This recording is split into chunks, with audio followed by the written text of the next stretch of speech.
Hello. आज हम जो है क्लास 12 की सीबीएसई बोर्ड के लिए केमिस्ट्री सीरीज शुरू करने वाले हैं, जिसमें first chapter which is solution हम शुरू करेंगे। यहीं से हम सॉल्यूशन चैप्टर शुरू करते हैं। Then what is a solution? Solution क्या है, इसके बारे में ही समझना है इस चैप्टर में। सॉल्यूशन क्या है? एक होमोजेनियस मिक्सचर ऑफ टू और more components is called solution. Solution is a homogeneous mixture. Homogeneous mixture of two or more component. More component. Homogeneous mixture से क्या मतलब है यहाँ पर? एग्जाम्पल के तौर पे समझेंगे। अगर आप एक गिलास पानी में चीनी लेकर के उस चीनी को पानी में डिसोल्व करेंगे, तो घोलने के बाद पानी में किसी भी प्रकार से आप उस पानी की कोई भी बूंद लेंगे, उसमें चीनी की मात्रा आपको घुली हुई नजर आएगी। मतलब पानी का कोई भी पार्ट ऐसा नहीं बचा होगा उस ग्लास के अंदर जिसमें चीनी न मिली हो। मींस किसी भी सोल्यूट को, मतलब किसी भी घोलने वाले सब्सटेंस को घोलने वाले सब्सटेंस में पूरी तरह से मिला दिया गया है। That is the homogeneous. That is the homogeneous. अगर कोई सोल्यूशन सिर्फ दो कंपोनेंट कंटेन करता है तो उस सोल्यूशन को हम क्या कहते हैं? Binary solution. क्या कहते हैं? Binary solution. Binary solution. Binary solution is the solution in which only two components are present.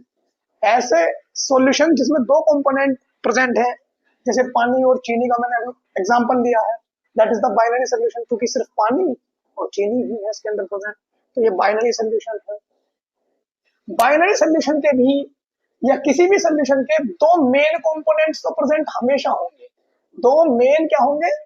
Components present होंगे किसी भी सोल्यूशन के। वे क्या होंगे? One is solute and other is solvent. Means इन दोनों कंपोनेंट से मिलकर के ही कोई भी क्या बनेगा? सॉल्यूशन बनाना है। सोल्यूट क्या होगा? सोल्यूट वो कंपोनेंट है सोल्यूशन का जिसको आप डिसॉल्व करते हैं और तब सोल्यूशन बनाते हैं। the component of the solution which is dissolved into another solids। जैसे चीनी को आपने पानी में अभी डिसॉल्व किया था, तो इस केस में जो चीनी है, जो शुगर है, that is the solute. Means the part of solution which is dissolved into another parts is called solute, which is dissolved। और सॉल्वेंट क्या है? जिसमें आपने डिसॉल्व किया होगा। किसी सोल्यूशन बनाने के लिए किसी चीज को डिसॉल्व किया होगा, किसी अनदर चीज में डिसॉल्व किया होगा, जिसमें डिसॉल्व किया है, that is the solvent. In which dissolve solvent होता है। सॉल्वेंट की मात्रा किसी भी बाइनरी सॉल्यूशन में हमेशा ज्यादा होगी सोल्यूट की अपेक्षा। मींस है ना, जो सॉल्वेंट होगा ये हमेशा मोर अमाउंट में होगा, ज्यादा अमाउंट में लिया जाएगा। और जो सोल्यूट होगा ये हमेशा किसमें होगा? लेस अमाउंट में होगा। इस चीज को ध्यान रख के चलेंगे कि सोल्यूट जो होगा वो हमेशा कम मात्रा में लिया जाएगा। जैसे आपने चीनी और पानी का उदाहरण भी लिया है। इस एग्जांपल में अगर आप चीनी की मात्रा ज्यादा लेकर के पानी की कम मात्रा में घोलना चाहे, विच इज नॉट पॉसिबल। आपको क्या करना होगा? अधिक पानी में, ज्यादा पानी में, ज्यादा सॉल्वेंट में कम सोल्यूट, कम चीनी घोलनी होगी। ठीक है ना? और वही पॉसिबल होगा। मतलब हम ये कह सकते हैं, सो ये जो सोल्यूशन होगा ये मिलकर किस किस से बनेगा? सोल्यूट और किससे? सॉल्वेंट से। मींस सोल्यूट और सॉल्वेंट दोनों मिलकर के जब एक होमोजेनियस मिक्सचर क्रिएट करते हैं, उस होमोजेनियस मिक्सचर को क्या कहते हैं? सॉल्यूशन कहते हैं। क्या कहते हैं? सॉल्यूशन कहते हैं। सॉल्यूशन बनाने के लिए हमें क्या चाहिए? सोल्यूट और सॉल्वेंट की चाहिए होती है। एक बात यहां पर नोट करके हम बहुत ध्यान से समझेंगे। जस्ट लाइक एग्जाम्पल के तौर पर समझो, मान लो मेरे पास कोई सॉल्वेंट है, पानी है, लिक्विड है। मान लो कोई भी मेरे पास सॉल्वेंट क्या है? लिक्विड है।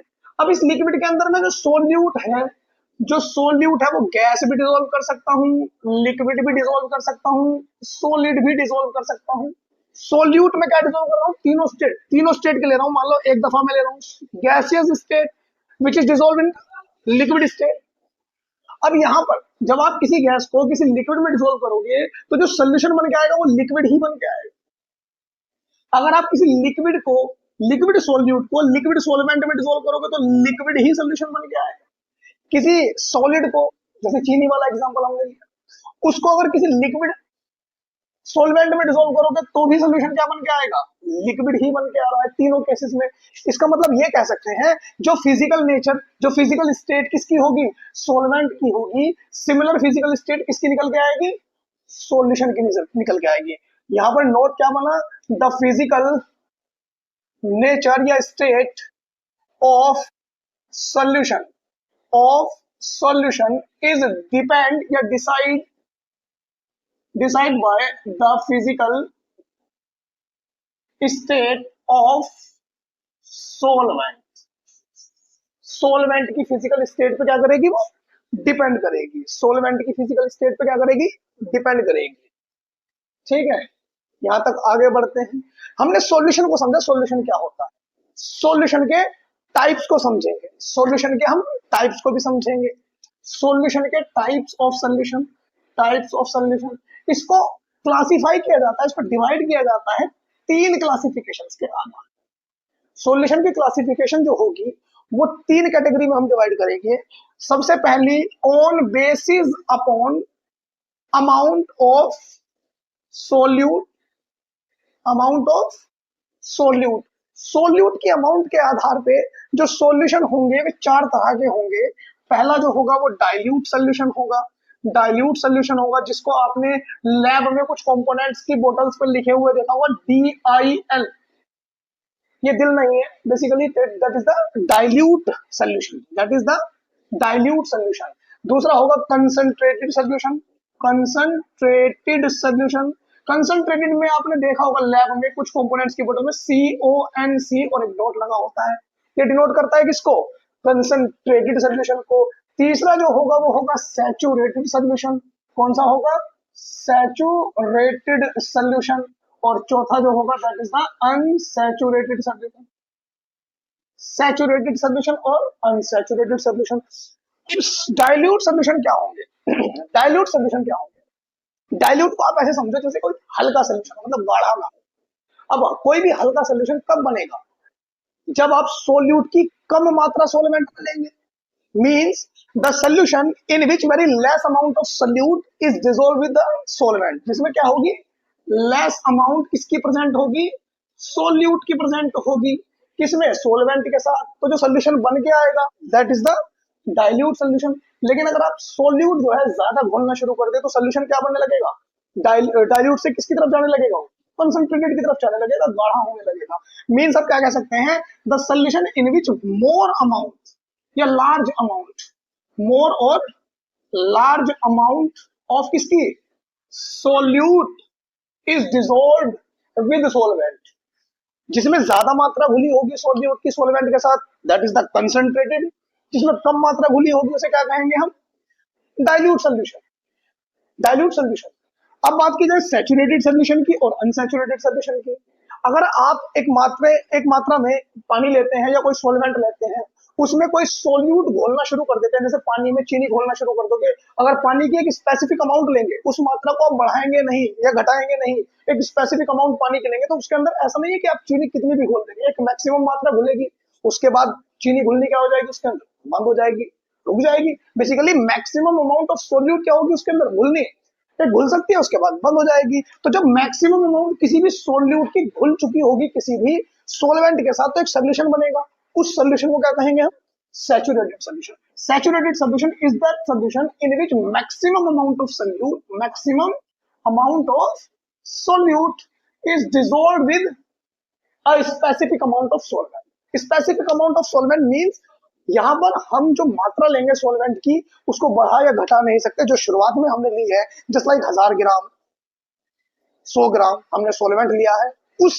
मात्रा में, उस अमाउंट में कितना मैक्सिमम अमाउंट ऑफ सोल्यूट घुला है, समझ पा रहे होंगे। और अगर मान लो अभी मैक्सिमम नहीं घुला है, अब अगर सोल्यूट मैक्सिमम नहीं घुला है मींस अभी और सोल्यूट क्या हो सकता है उसके अंदर, डिसॉल्व हो सकता है, घुल सकता है, मतलब अभी सैचुरेशन नहीं बनी है, तो उस तरह के सॉल्यूशन को क्या कहेंगे हम, अनसैचुरेटेड सॉल्यूशन। मींस जो सैचुरेटेड ना, जिनमें नॉट मैक्सिमम अमाउंट ऑफ किसकी, सोल्यूट की इज क्या होगी, डिसॉल्व होगी।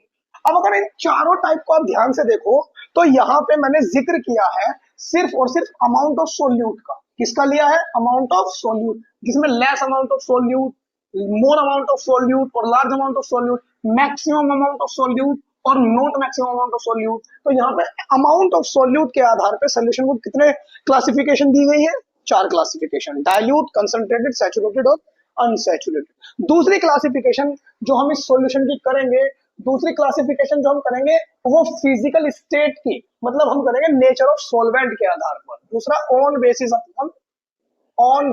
Upon nature of solvent only. सिर्फ सॉल्वेंट का जिक्र करेंगे हम यहाँ पर, नेचर किसकी लेंगे, सॉल्वेंट की लेंगे, सोल्यूट नहीं लेंगे यहाँ पर। तो यहाँ पर देखो ध्यान से, पहला एक्वस सोल्यूशन, इसको हम शॉर्ट में एक्यू लिख रहे हैं फिलहाल, एक्यू एक्वस सोल्यूशन। दूसरा नॉन एक्वस सोल्यूशन, तीसरा एल्कोसोल सोल्यूशन, इसको आप ALC भी बोल सकते हैं, एल्कोसोल सोल्यूशन। चौथा एरोसोल सोल्यूशन या हाइड्रोसोल सोल्यूशन। पांचवा बेंजोसोल सोल्यूशन। यहाँ पे क्या है, एक्वस सोल्यूशन क्या होता है, जिसमें सोलवेंट कौन हो, ऐसा सोल्यूशन जिसमें सोलवेंट कौन हो, सोलवेंट इज वाटर। मतलब अगर कोई भी सब्सटेंस आप वाटर में डिसोल्व करके सोल्यूशन बना रहे हैं, आपने पानी के अंदर चीनी घोली, पानी के अंदर नमक घोला, बेसिकली आप कोई भी सोल्यूट ले रहे हैं बट ले किसके अंदर रहे हैं, पानी के अंदर, मीन सोलवेंट फिक्स किया आपने, कौन, वाटर। तब उस तरह के सॉल्यूशन को कहेंगे हम क्या, क्या कहेंगे उसको, एक्वस सोल्यूशन। क्या कहेंगे उसको, एक्वस सोल्यूशन। अगर कहीं ये लिखा हुआ है NaCl और AQ ऐसे, मींस NaCl का एक एक्वस सोल्यूशन क्रिएट किया गया है। NaCl को किसमें डिसॉल्व किया गया है, पानी के अंदर डिसॉल्व किया गया है। NaCl यहाँ पर वर्क कर रहा है एज अ सोल्यूट, और एक्वस मींस यहाँ पर वाटर कौन है, सोलवेंट है। ठीक है ये बात। अगर मान लो ये लिखा है यूरिया एक्वस, इसका मतलब क्या है कि यूरिया क्या है यहाँ पर, सोल्यूट है, और सोलवेंट कौन है यहाँ पर, वाटर। अगर बात की जाए नॉन एक्वस सोल्यूशन की, जिसमें सोलवेंट जो एक्वस ना हो, नाम से ही पता चल रहा है, ऐसा सोल्यूशन जो एक्वस ना हो। अब एक्वस होने की कंडीशन क्या थी, जिसमें सोलवेंट कौन था, वाटर। नॉन एक्वस के लिए क्या होगा, जिसमें सोलवेंट क्या होगा, other than, solvent is other than water. ऐसा सोल्यूशन जिसमें आप कोई भी सब्सटेंस, कोई भी सोल्यूट घोल रहे हैं, कोई भी सोल्यूट डिसॉल्व कर रहे हैं, बट पानी के अलावा किसी अनदर लिक्विड में या अनदर सब्सटेंस में डिसॉल्व कर रहे हैं। जैसे एग्जांपल के तौर पे अगर मैं बात करता हूं, जैसे आपने कोई अल्कोहल में कोई चीज घोली है, एसिड में कोई चीज घोली है, बेस में कोई चीज घोली है। आप जानते हैं 24 कैरेट जो होती है गोल्ड की, वो सबसे प्योरेस्ट होती है, लेकिन सारी हर एक जगह पे, हर एक मार्केट में प्योर फॉर्म ऑफ गोल्ड तो मिलता नहीं है, उसके अंदर कुछ ना कुछ मिलावट रहती है। किसकी मिलावट रहती है, कॉपर की। मतलब गोल्ड की कुछ मात्रा लेकर के उसके अंदर कुछ मात्रा किसकी मिला दी जाती है, कॉपर की मिला दी जाती है। किसकी मिला दी जाती है, कॉपर की मिला दी जाती है। तो कॉपर किसका बिहेव कर रहा है यहाँ पर, सोल्यूट का बिहेव कर रहा है, और गोल्ड किसका बिहेव कर रहा है यहाँ पर, सोलवेंट का बिहेव कर रहा है। और यहाँ पर जो सोलवेंट है वो अदर देन वाटर है। तब इस तरह के सोल्यूशन को भी हम क्या कहेंगे, ये भी क्या है, non aqueous solution. Aqueous solution होने के लिए सोलवेंट फिक्स है, वाटर, और नॉन एक्वस के लिए solvent is other than water, water के अलावा कोई भी चीज। अगर कोई चीज आप एसिड में घोल रहे हैं, बेस में घोल रहे हैं, तो उस तरह के सोल्यूशन को हम क्या कहेंगे, non aqueous solution. The solution which is not aqueous, सीधी सी बात है, the solution which is not aqueous is called non aqueous solution. Alcosol, नाम से पता चल रहा है कि सोलवेंट कौन होगा, इज कौन होगा, एल्कोहल। कौन होगा, एल्कोहल का जनरल फॉर्मूला फिलहाल दिमाग में रखना, ROH। क्या होगा, एल्कोहल। एरोसोल, जिसमें सोलवेंट कौन होगा, solvent is air. Air means कोई भी गैस, जैसे O2, N2, CO2, कोई भी गैस। अगर आप कोई भी सब्सटेंस आप डिसॉल्व कर रहे हैं इन द गैस, मींस जिसमें सोलवेंट कौन हो, ऐसा सोल्यूशन जिसमें सोलवेंट कौन होगा, गैस होगी, उसे क्या कहेंगे हम, एरोसोल। क्या कहेंगे, एरोसोल या हाइड्रोसोल। बेंजोसोल कौन होगा, नाम से पता चल रहा है, इसमें सोलवेंट कौन होगा, सोलवेंट इज कौन होगा, ये बेंजीन होगा। बेंजीन का जनरल फॉर्मूला C6H6 होगा, जो कि एक एरोमेटिक कंपाउंड लिक्विड होता है ये बेसिकली। अब ये लिक्विड कैसा होता है, कैसे बिहेव करता है, चीज हम बाद में सीखेंगे। फिलहाल हम याद रखेंगे कि ऐसा सोल्यूशन जिसमें बेंजीन को क्या लिया गया हो, सोलवेंट लिया गया हो। मतलब अगर कोई चीज कोई भी सब्सटेंस, कोई भी सोल्यूट आप डिसोल्व कर रहे हैं पानी के अंदर, तब उस तरह के सॉल्यूशन जो बन के आएगा, the final result which is called aqueous. अगर कोई भी सब्सटेंस, कोई भी सोल्यूट आप डिसोल्व कर रहे हैं अदर देन वाटर, तो उस सॉल्यूशन को क्या कहेंगे हम? Non aqueous. अगर आप अल्कोहल के अंदर कोई चीज डिसोल्व कर रहे हैं, then solution will be called alcosol. Gas के अंदर डिसोल्व कर रहे हैं, एरोसोल। और अगर बेंजीन के अंदर डिसोल्व कर रहे हैं, तब उस तरह के सॉल्यूशन को हम क्या कहेंगे? बेंजोसोल कहेंगे।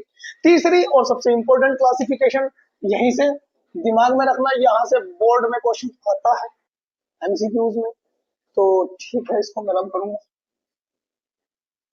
इस बार मैं फिजिकल नेचर ले रहा हूं, नेचर दोनों की ले रहा हूं, फिजिकल स्टेट ले रहा हूं बेसिस अपॉन, तीसरी classification, on basis upon a physical state और nature of both solute and solvent. इस बार क्या लिया है? फिजिकल नेचर दोनों के लिए, सोल्यूट और सोलवेंट। एक काम करता हूं मैं, यहाँ पर क्लासिफिकेशन करता हूं सीरियल नंबर में, कितने तरह के सॉल्यूशन होंगे, यहाँ पर हम सीरियल नंबर देंगे, बेसिकली कौन कौन से सॉल्यूशन होंगे, कितने सॉल्यूशन होंगे।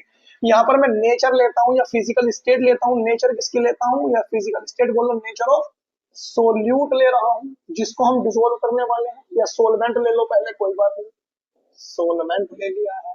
यहाँ पर मैं नेचर किसकी ले लेता हूँ, नेचर ऑफ किसकी ले लेता हूँ, सोल्यूट ले लेता हूँ जिसको मैं डिसोल्व करने वाला हूँ, वो यहाँ पे ले लिया है।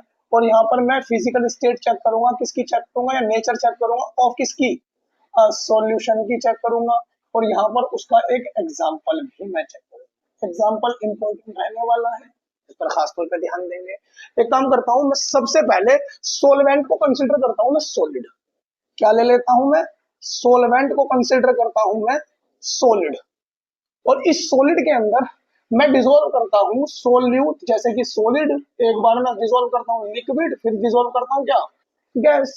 अब अगर आप ध्यान से देखोगे, मैंने अभी बताया कि फिजिकल स्टेट जो सोलवेंट की होती है, वही फिजिकल स्टेट किसकी होती है, सॉल्यूशन की होती है। मतलब सॉल्यूशन की जो फिजिकल स्टेट होगी वो डिपेंड करेगी सीधी सीधी किस पे, सॉल्यूशन की फिजिकल स्टेट पे। यहाँ पर इन तीनों केसेस में अगर ध्यान से देखो तो सोल्यूट की स्टेट तो चेंज हो रही है, लेकिन हमने सोलवेंट की स्टेट क्या ली है, सॉलिड।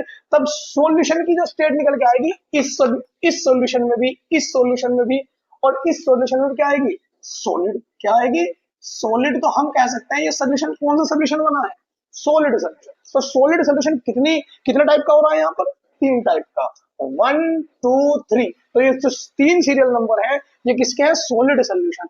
ऐसे ही अगर मैं लिक्विड स्टेट ले लेता हूं किसकी, सोलवेंट की, तो लिक्विड में अगर मैं डिसोल्व करता हूं सॉलिड, लिक्विड और गैस, तो यहां पर फिजिकल स्टेट जो सोलवेंट की है वो लिक्विड है, तो यही फिजिकल स्टेट किसकी होगी, सॉल्यूशन की होगी। तो इस तरह के सॉल्यूशन को क्या कहेंगे हम, लिक्विड सॉल्यूशन। तो हम ये भी कह सकते हैं कि लिक्विड सॉल्यूशन जो है वो 3 टाइप का होता है, इन विच मतलब solid in liquid, liquid in liquid, gas in liquid. ये हो गया कौन सा, 4 5 और 6, है ना। एक बार इस दफा हम क्या ले लेते हैं, सोलवेंट को गैस कंसीडर कर लेते हैं, गैस कंसीडर कर लेते हैं। जब गैस कंसीडर करोगे तो किस किस को डिसोल्व कर सकते हो, सॉलिड, लिक्विड और कौन से, गैस को हम डिसोल्व करेंगे। तो यहाँ पर physical state of the solvent is gas, तो ये सोल्यूशन कौन सा होगा, गैसियस सोल्यूशन, गैसियस सोल्यूशन होगा। गैसियस सोल्यूशन कितने टाइप का होगा, बेसिकली 3 टाइप का होगा। तो कुल मिला के कितने टाइप के सॉल्यूशंस आने वाले हैं हमारे, 9 टाइप्स ऑफ सॉल्यूशंस क्रिएट होने। सॉल्यूशन कितने टाइप के हैं, 3 टाइप के। उनमें सब classification, classification of the solution जो है वो 3 है, और सब क्लासिफिकेशन जो है वो कितनी है, 9 टाइप के हैं। पहले एक एग्जांपल सेट करते हैं जिसमें सोल्यूट भी सॉलिड हो। जो सोल्यूट है, जैसे कॉपर जो है वो सॉलिड है, वो डिसोल्व किया जाता है किसमें, गोल्ड में। किसमें डिसोल्व किया जाता है, गोल्ड में। ऐसे लिख देता हूं लैंग्वेज में, कॉपर जो कि सॉलिड है वो डिसोल्व किया गया है किसमें, गोल्ड में, जो कि एक सॉलिड है। बेसिकली जितने भी अलॉय बनाए जाते हैं ये इसी आधार पे बनाए जाते हैं, है ना, कितने आधार पे ये बनाए जाते हैं। दूसरा, अगर इस बार लिक्विड को डिसोल्व करना है किसमें, लिक्विड को डिसोल्व करना है किसमें, सॉलिड में। सॉलिड मैंने लिया सोडियम, सोडियम एक मेटल होता है, सॉलिड होता है। और मैं इसमें डिसोल्व करना चाहता हूं कोई लिक्विड, मरकरी डिसोल्व कर लिया, amalgam of mercury, amalgam of mercury, जो किस स्टेट में होता है, लिक्विड स्टेट में। किस स्टेट में होता है, लिक्विड स्टेट में। तो एक यहां से होमोजेनियस मिक्सचर निकल के आता है, होमोजेनियस सोल्यूशन निकल के आता है। तीसरा सोल्यूशन जो होगा, इस बार मैं गैस डिसोल्व करना चाहता हूं किसमें, सॉलिड में। सॉलिड मैंने लिया पैलेडियम, पैलेडियम मैंने सॉलिड लिया है, और इस सॉलिड के अंदर मैं कोई गैस डिसोल्व करना चाहता हूं, मान लो हाइड्रोजन गैस मैंने डिसोल्व की। तो hydrogen gas in palladium solid is an example of gas in solid. Gold में कॉपर को लिया, सोडियम में अमलगम ऑफ मरकरी लिया, पैलेडियम में क्या लिया है मैंने, हाइड्रोजन गैस को डिसोल्व किया है, और सॉलिड सॉल्यूशन के टाइप्स को हमने कवर किया है। अब मेरे पास लिक्विड है, लिक्विड में मैं क्या डिसोल्व करना चाहता हूं, पहले लिक्विड के अंदर मैं क्या डिसोल्व करना चाहता हूं, सॉलिड। लिक्विड मैंने लिया है, जस्ट लाइक मैंने पानी लिया है, वाटर लिया है। वाटर के अंदर मैं क्या डिसोल्व कर सकता हूं, ग्लूकोज। ग्लूकोज किस स्टेट में होता है, तो सॉलिड इन लिक्विड। ठीक है, इस बार मैं ले लेता हूं क्या, लिक्विड क्या लिया है मैंने, वापस से लिक्विड लिया है मैंने, पानी लिया है, वाटर लिया है। इसके अंदर मैं क्या ले रहा हूं, एल्कोहल ले रहा हूं, एल्कोहल ले रहा हूं, जो कि क्या है, लिक्विड है। इस बार अगेन मैं क्या ले रहा हूं, वाटर ले रहा हूं, और इसके अंदर कोई गैस डिसोल्व करना चाहता हूं, which is O2, which is O2। तो यहां पर एग्जांपल क्या निकल के आ रहा है, लिक्विड में solid, liquid in liquid, gas in liquid. एक चीज और ध्यान देने वाली है, इस केस में एक ऐसा सोल्यूशन, एक ऐसा सोल्यूशन जिसमें सोल्यूट और सोलवेंट दोनों लिक्विड स्टेट में हो, इस सोल्यूशन को थोड़ा स्पेशल नाम देना है, emulsion. Emulsion, emulsion is a type of solution in which both solute और सोलवेंट किस स्टेट में होंगे, लिक्विड स्टेट में होंगे, लिक्विड स्टेट में होंगे। याद रखने वाली बात है। इस बार मैं गैस ले लेता हूं, गैस ले लेता हूं, देखो ध्यान से, इस गैस में मैं डिसोल्व करना चाहता हूं, मान लो यहां पर मैं इस बार गैस के अंदर सॉलिड को डिसोल्व करना चाहता हूं, गैस के अंदर मैं किसको लेना चाहता हूं, लिक्विड को लेना चाहता हूं, और गैस के अंदर गैस को। मैंने गैस ले ली ऑक्सीजन गैस, गैस ले ली मैंने ऑक्सीजन गैस, गैस ले ली मैंने ऑक्सीजन गैस। इसके अंदर मैं सॉलिड को डिसोल्व करना चाहता हूं, फिर लिक्विड को डिसोल्व करना चाहता हूं, फिर किसको डिसोल्व करना चाहता हूं, गैस को डिसोल्व करना चाहता हूं। सबसे पहला मैंने कपूर कैम्फर लिया, कैम्फर जो सॉलिड होता है कपूर, उसको आप ऑक्सीजन गैस में डिसोल्व करेंगे, that is the sorry N2, N2 ले लो, N2 गैस में डिसोल्व किया जाता है कैम्फर को। ठीक है ना। अगर मैं एक N2 गैस और लूं, मैं तीनों में क्या ले लेता हूँ, नाइट्रोजन गैस ले लेता हूँ। इस बार मैं यहाँ पर लिक्विड लेना चाहता हूँ, क्योंकि गैस में क्या डिसोल्व करना चाहता हूँ, लिक्विड। तो यहाँ पर क्लोरोफॉर्म ले लिया। क्लोरोफॉर्म जो होता है वो किस स्टेट में होता है, लिक्विड होता है। क्लोरोफॉर्म किस में डिसोल्व किया मैंने, नाइट्रोजन गैस में डिसोल्व किया। तो एक एग्जांपल बन के आया किसका, और यहां पर मैं मिक्सचर ले लेता हूं नाइट्रोजन गैस का और किसका, ऑक्सीजन गैस का। एक मिक्सचर ले लिया, मिक्सचर ले लिया किसका, ऑक्सीजन गैस का और किसका, नाइट्रोजन गैस का मैंने मिक्सचर ले लिया। तो यहां पर किसके टाइप क्रिएट हो गए, किसके टाइप क्रिएट हो गए, सॉल्यूशन के टाइप क्रिएट हो गए। सॉलिड सॉल्यूशन की क्लासिफिकेशन, लिक्विड सॉल्यूशन की क्लासिफिकेशन, और गैसेस सॉल्यूशन की भी क्लासिफिकेशन हो गई है। हम इससे आगे बढ़ते हैं। हम पढ़ते हैं क्या, अब हमारे पास सॉल्यूशन कौन कौन होते हैं, कितने टाइप के होते हैं, ये तो हमें पता चल गया है। हमें क्या पढ़ना है, उसका मेथड्स पढ़ने हैं। मेथड्स पढ़ने हैं, वे मेथड जिससे हम पता कर पाएंगे कि सोल्यूशन की कंसंट्रेशन बेसिकली क्या है, सोल्यूशन कितना कंसंट्रेटेड है। तो methods to finding the concentration of the solution of any solution, methods to finding the concentration of solution, methods to finding, methods to finding the concentration of solution. ऐसे method जिसके जरिए से हम solution की सांद्रता का, सोल्यूशन की concentration का पता कर पाएंगे। यहां पर दो तरह के मेथड्स इन्वॉल्व किए जाएंगे। कितने तरह के मेथड्स इन्वॉल्व किए जाएंगे, दो तरह के मेथड्स इन्वॉल्व किए जाएंगे। पहला फिजिकल मेथड, फिजिकल मेथड्स, और दूसरा केमिकल मेथड। फिजिकल मेथड में भी चार है, चार मेथड है मेरे पास, और केमिकल मेथड भी मेरे पास कितने हैं, चार है।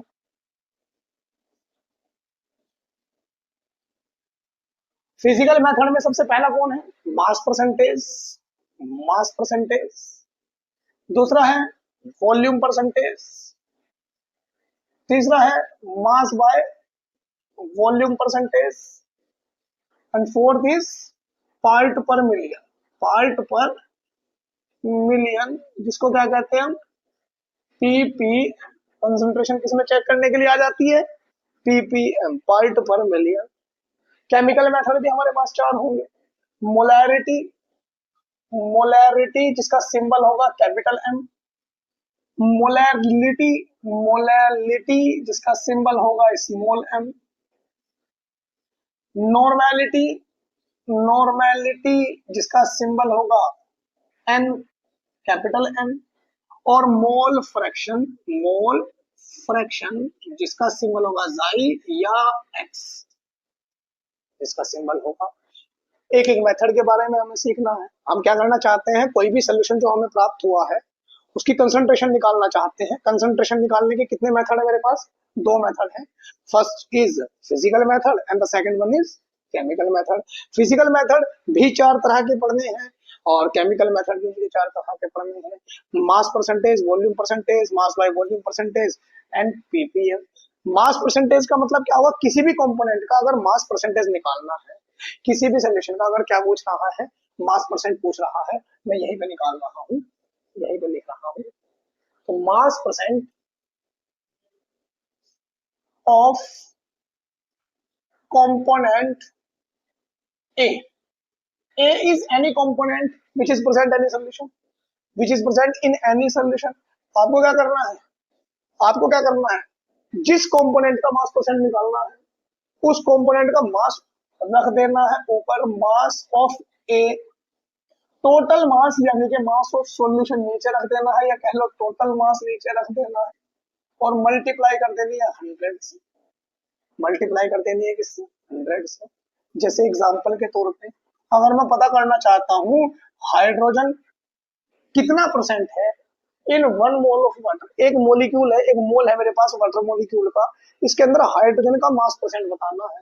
हाँ, इसका अगर मैं इस मोलिक्यूल का अगर मैं मोलर मास कैलकुलेट करूंगा, मोलर मास जो कैलकुलेट करूंगा वो क्या होगा, एक हाइड्रोजन का एटॉमिक मास 1, दो हाइड्रोजन का atomic mass 2 unit, plus oxygen का कितना 16 यूनिट, यानी कि हम कह सकते हैं टोटल अगर ग्राम्स एटॉमिक मास की बात कर रहे हैं तो ग्राम्स होगा, ग्राम्स होगा। मतलब यहाँ पर टोटल जो मात्रा है, टोटल जो ग्राम्स है इस H2O के एक मोल में कितने हैं, 18 ग्राम्स है।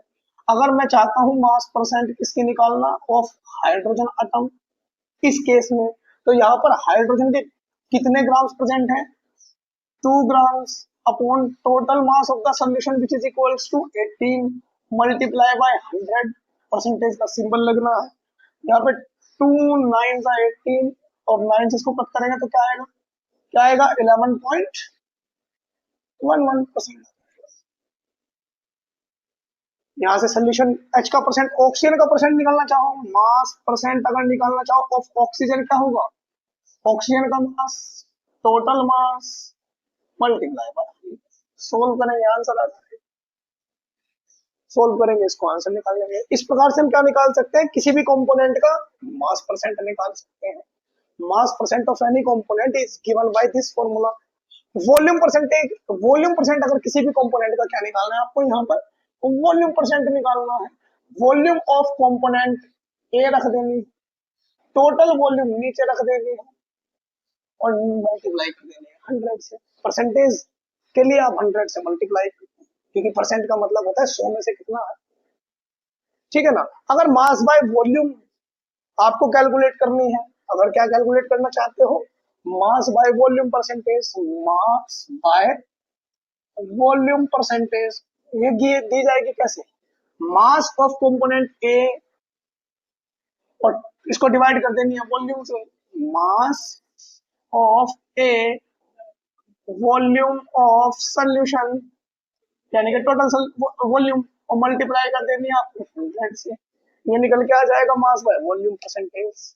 और पीपीएम का मतलब होता है, देखो परसेंट का मतलब होता है 100 में से कितना, 100 में से कितना है, दैट इज द परसेंटेज। तो इसलिए 100 से मल्टीप्लाई करते हैं। मिलियन का मतलब होता है 10 लाख से, 10 लाख से, 10 लाख में से कितना पाया है, 10 लाख में से कितना अमाउंट है, that is the ppm, part पर मिलियन।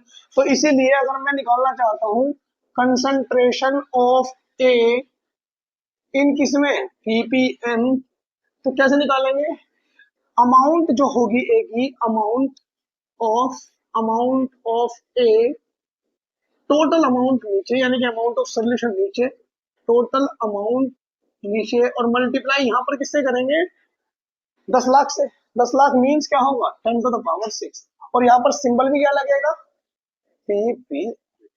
तो यहाँ पर ये 4 फिजिकल मेथड है, कौन कौन से, mass percentage, volume percentage, mass by volume percentage, और पीपीएम। इसके बाद हम शुरू करेंगे कौन सा, केमिकल मेथड्स। केमिकल मेथड्स हम करेंगे नेक्स्ट।